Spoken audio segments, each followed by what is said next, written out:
I want to get things started talking about the realignment because I've had some time to think about this. And at first I was like, you know what, like that seems a little too radical. I don't think I'd really be into it. It's just too much change is happening. But then I started to think like, oh, like the Mets could play the Yankees, a lot more, and the games would mean more. The Mets and the Phillies, just keeping some of these rivalries, but having them played more often and having them mean more. I'm really into that idea. But the one thing that I sort of concerned about is how you would make these, if you're still going to call them divisions, how would you be able to make those divisions and keep them competitive? Because the way that some people have like broken down their mock divisions, it would be like the Red Sox, Phillies, Yankees, and Mets all in the same division. Well, how can you? The fact that if you look at what the southeastern side of things would be with the Braves, the Marlins, Rays. the Rays. So who's winning? Or the expansion team, or you could put the Nationals in that category. But that does not seem like there's no competitive balance there, that you have four teams that are sort of, perennial powerhouses. And then you have a Southeastern, division that's full of, teams where some of them try. I'm sorry. Which are the perennial powerhouses? Are you saying the Red Sox are? I thought we do segments every year. No, but that's the Red Sox. Yeah, but that's you talk payroll only? It's more about fan base's expectations of that team, and that's what I think that you don't see that. Like Red Sox fans expect to win. Does that mean that the team is going to win? Not all the time. But Red Sox fans want know that, hey, we should be putting. Fans don't. No, don't expect their team to win? No, not with the history of what the Marlins have done. Marlins fans go into the season expecting. I mean, you don't have to agree, but I'm just saying Marlins fans don't expect to win a World Series every year.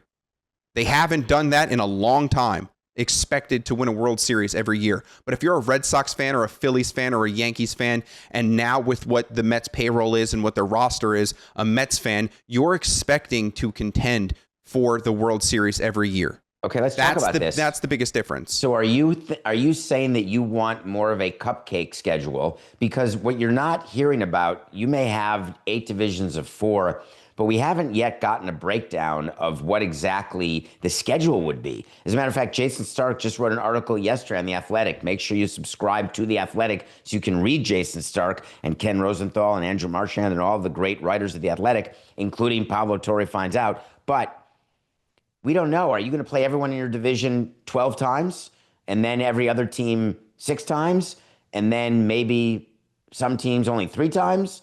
We don't exactly know what the breakdown will be. We don't know whether a 162-game season will continue. My view is it won't. The season's going to get shortened for sure once there's expansion. And when the season gets shortened, that will also implicate how the schedule is done. It will have major Coca, let me put it to you this way.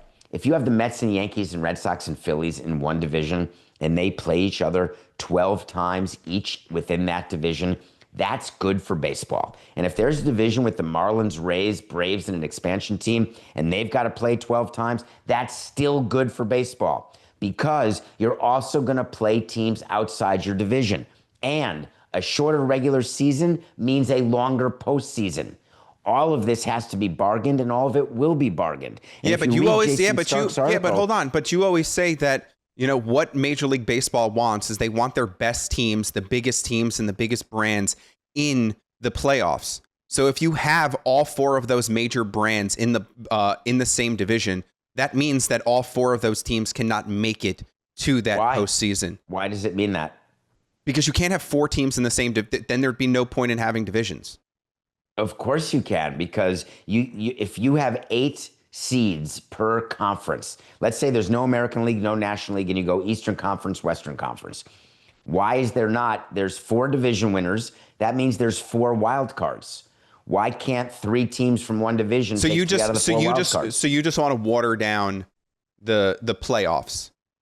Wouldn't that make the playoffs? Yeah, but I don't, because then it just makes the regular season feel like a waste. when you just have so many teams that are able to just make the postseason, then it's just like, then what's the point of, that long of a regular season? You feel if that it's about just the like, NBA?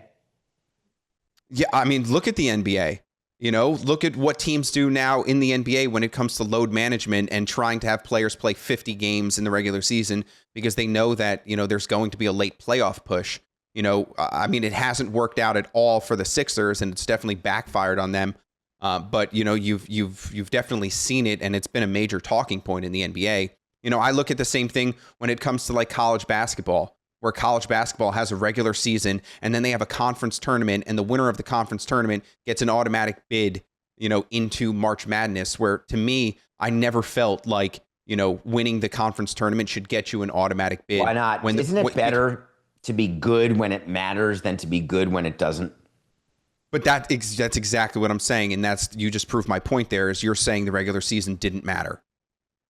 Oh, I'm not saying it doesn't matter, because it's fun to play and there are people who watch the games. But I think it's clear that regular seasons in any sport, anywhere, it's like in a sales season in a company, selling during the months where there's no big commission bonus. It's fun to sell during those months. It matters it matters in the NFL, and you, once again, you were the first to tell us that, one MLB game, one NFL game, you lose that game, it's like losing 10, Major League Baseball games. So it definitely matters in the NFL. There's 17 games. I mean, it's just not. Yeah, but that's what I'm saying about the Major League Baseball season, is that it's so long that it seems that you're watering down the product when you're expanding more than it's already been expanded. But there's no way around it for the other sports. Hockey just in their last CBA, didn't they increase the number of regular season games? I think they did. Like, there's now going to be 85 regular season games, up from 82 or something like that. And the NBA is trying to figure out how to keep regular season games valuable. Look, we talked about in the first hour what MLB is doing. They are selling nights of their regular season, and they're going to make significant dollars from that. I'm just saying that what really pays the bills is the month of October in baseball. And if you've got more teams, that's what pays the bills, Coca. Yeah, but you're just I once again, I just feel like you're making my point about the regular season. You're saying October pays the bills, which means that the regular season doesn't pay the bills. So for me, it's money. You can make money, and the expression "pays the bills" is that the majority of money that you get. But look at the amount. Look at what NBC is paying, $200 million, according to the Wall Street Journal, for Sunday Night Baseball regular season.